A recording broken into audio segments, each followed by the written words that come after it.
but we all know this heat's bone, don't we? Which Lovely. probably is not how we feel this morning if it's going to rain, but there you go.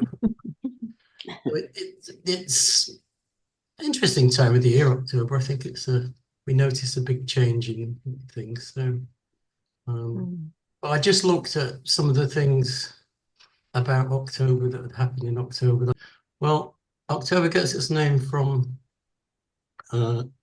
octo, which is the Latin word for 8, which of course in the Gregorian calendar, October is the 10th month, not the 8th month. But in the old Roman calendar, it was the 8th month, and they kept the name of it. So it's not the 8th, but it's still called the 8th. Okay. And if you were born in October, you're either a Libra or a Scorpio. They quite like this idea of making scales out of scorpions, but there you go. Clever idea. Okay, and if you are born in October, your birthstone would either be an opal or a tourmaline. I think opals are wonderful things, actually. Amazing because of I don't know, they come in all kinds of colours, don't they, and everything, but some of them are amazing. Yeah. The 1st of October, and it's what you like about this poster in a minute, is the International Day for Older Persons. I find this little poster a little bit on the twee side. I don't know how you feel about it. It doesn't look like any of us, does it, really? No. Looks like they've all been knitted, doesn't it, really? Yeah. Yes, it does. But I like the cat. Yeah, at the Royal Exchange, of course, we celebrate this every year with something or other. Andy has done for the last 10 years in one way or another. And this year, of course, it came with the Elders Fest, which was on in the middle. And there is the unmarried cat lady, according to over the UK. Okay, on the 1st of October, what year is it? 1908. The Model T4 first launched. There is an example of it. I was surprised to see that by 1927, 15 million T4 T models had been sold throughout the world. It seemed quite a lot to me, but I suppose being that in those days, I would think cars were very much the province of the wealthy. But anyway, there you go. Maybe not. This is the Ford factory in Trafford Park, 1914, which was responsible for producing many of the T models in Britain and probably in Europe as well. I'm not quite sure when it closed. I think it closed before the war, but it was very active for some considerable time. First escalator.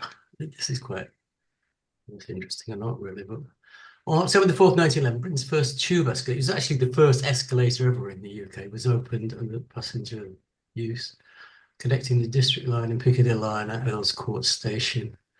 To demonstrate their safety, a one-legged veteran named Bumper Harris, was hired to ride them all day. It's there's something very unpleasant about that, I think. But, and I still don't like escalators very much. They're handy, but I always feel slightly threatened until I've got myself settled. What threatens you? Is it when you get on or when you get off? I think it's getting on more than anything else. If you miss the moving stair, I've never had any accidents or anything. It's just I'm just relieved when I finally got myself fixed. When I lived, I used to race down them and never think anything about it. As I got older, I found it more challenging. I was on a tram the other day, and they got the stations wrong. So it kept saying the next station was not what it was. You know what I mean? So people are looking very confused actually about it. I mean, most people know where they're going on this tram, but if you're a stranger on it, and you could quite easily get off at the wrong stop. Sounds like the beginning of a science fiction story. I was happened to be on a train once, going to Chester, and all the stations were out of sequence. So they were, had no idea where you were really until you arrived at the station and looked at the sign and decided whether it was the right one for you. Okay, so in 1920, I think this is, 7th of October 1920, women were finally allowed to become full members of the University of Oxford. And 1 week later, they gained the right to receive their degrees. Looks like they're being tried, doesn't it, really, rather than Yeah. presenting with degrees. But anyway, this was 1920, so Looks like he's passing the death sentence. yeah, Black cat. yeah, it's kind of like they're going to go down into the thing. Yeah. October let me see what date is that. October the 10th, 1903, the WSPU was formed in Manchester under the guidance of Mrs. Pankhurst, the Women's Social and Political Union, in a house in quite near where the university is now, I think in Russia. And there's the statue of Mrs. Pankhurst in St. Peter's Square, which I think is a wonderful statue, but It is marvelous, isn't it? It's small. Wonderful. To me, it suffers from being too small. Yeah. They made it life size. And she, probably, I don't know, whatever she was, 5 o'clock or something. And so it's very easy to miss. The International Day of the Girl Child is celebrated on the 11th of October.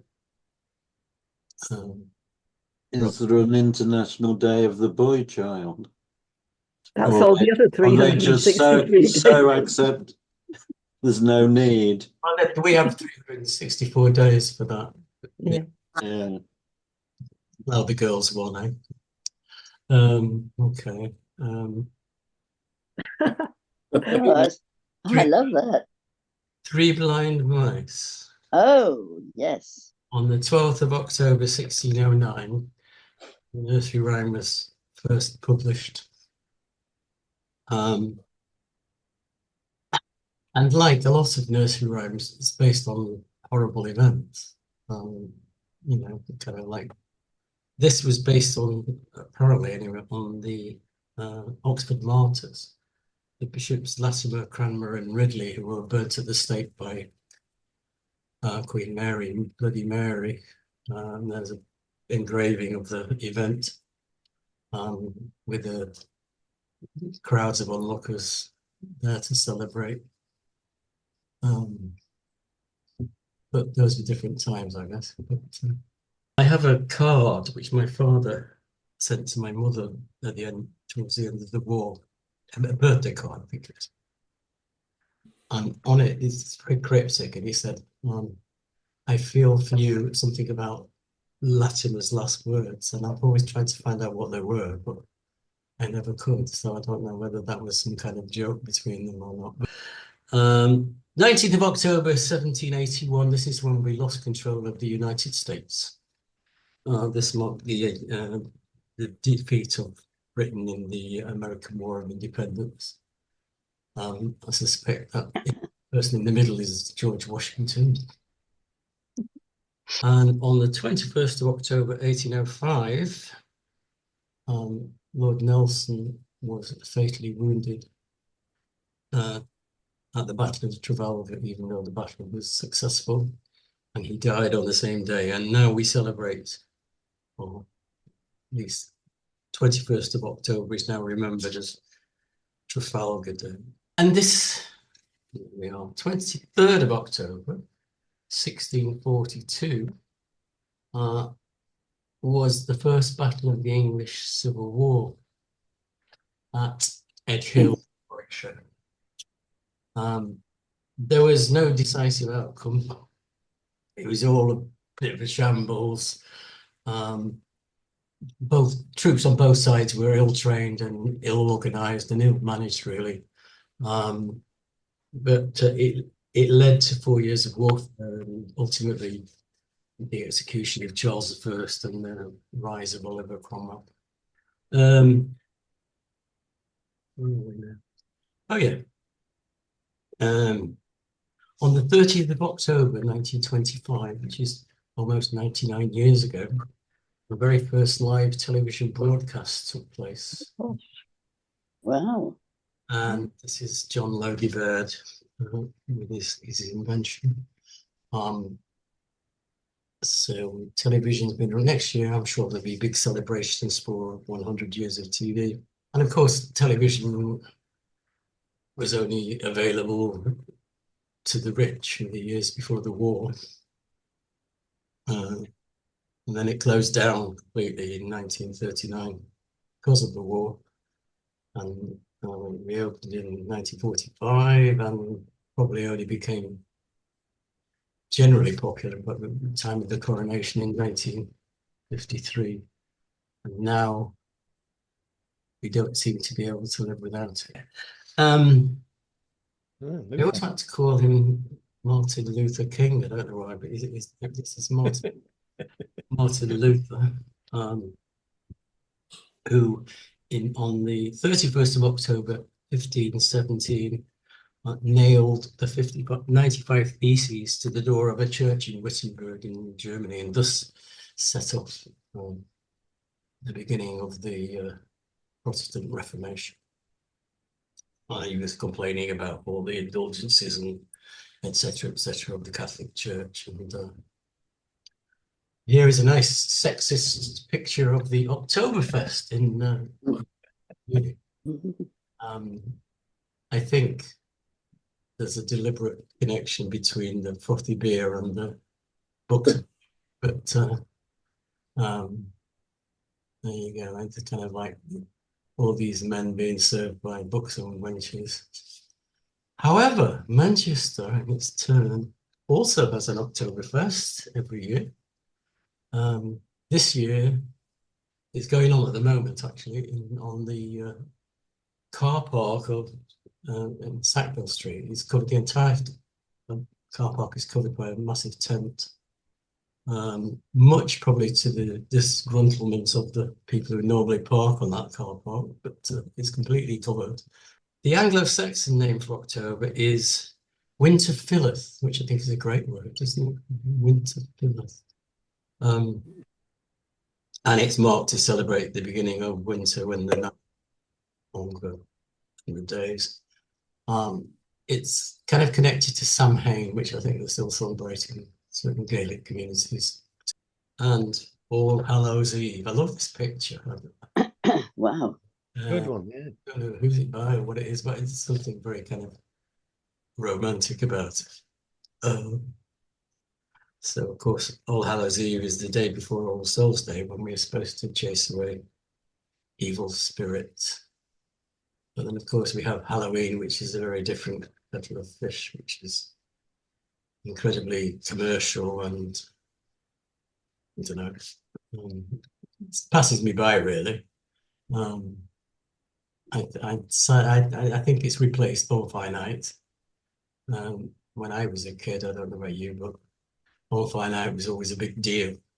And Halloween hardly ever existed, but nowadays it seems to have become very important. And here's one for Derek. The October Revolution in Russia, 1917. Rather fine painting, I quite like that. And John Reed's famous book, 10 Days That Shook the World, which talks about events which it really did shake the world, didn't it? The lot of DJs on the radio seems to think there's a month called Rocktober. And you hear them all the time say it's Rocktober, you know how the odd way that they talk, kind of thing. But I just like this poster here as a really. And for Simpsons fans, and Bart Simpson's teacher wouldn't allow him to use it because there's no such month as Rocktober when he had to write lines on the board. There you go. And that, ladies and gentlemen, is all I've got to offer. What's your poem then, Lorraine? Well, I wrote this poem last Halloween for an open mic thing, and it's about Ginny Greenteeth. Have I read it to you before? Go on. My eldest daughter, when she was little, her and her friend were absolutely terrified of Ginny Greenteeth because one of the local kids told her that she lived down the grid. So I wrote this partly for my daughter and partly for this open mic thing. That's right. Ginny Greenteeth lives down the grid, halfway down the street where I live. I've heard her call as I walk to school. My friends say, no, don't be a fool to believe such things as a monster's lair. But I've heard her footsteps on the stair. I tell my mum, but she just smiles. There's no such person in the British Isles. But I know better. When I'm in bed, she comes to play, to stroke my head. When mum comes in to kiss goodnight, she dives beneath the covers tight. One day soon I'll join her where deep beneath the earth we'll share such fun and games, down deep we'll crawl. Am I afraid? No, not at all. Ooh, That's it. bit spooky. Very Ah, good. Bit Very good. spooky. it's a bit spooky. I've got a daft Halloween poem. Do you want to hear that? All Halloweens come round again, trying to mess our mind. Bats and dogs and werewolves talk to get us in a bind. Witches and goblins, elves and gnomes gather in the night, doing their very damnedest to cause us fear and fright. Spirits and spectres, spooks and wolves, evil sprites abound, howling and keening their heads off, the air filled with ghostly sound. Frogs and toad and eye of newt, the cauldron starts to froth. Wool of bat and lizard's leg add to the steaming broth. Owls howl and ravens rave as fog and mist descend. Not a time to be alone. Seek the shelter with a friend. The ticking clock moves around the dial. The elders watch and wait. It's past 11 o'clock, they cry. It's getting awfully late. Never mind that bubbling broth. It's become rather smelly. I think I'll just have cocoa, and I must unplug the telly.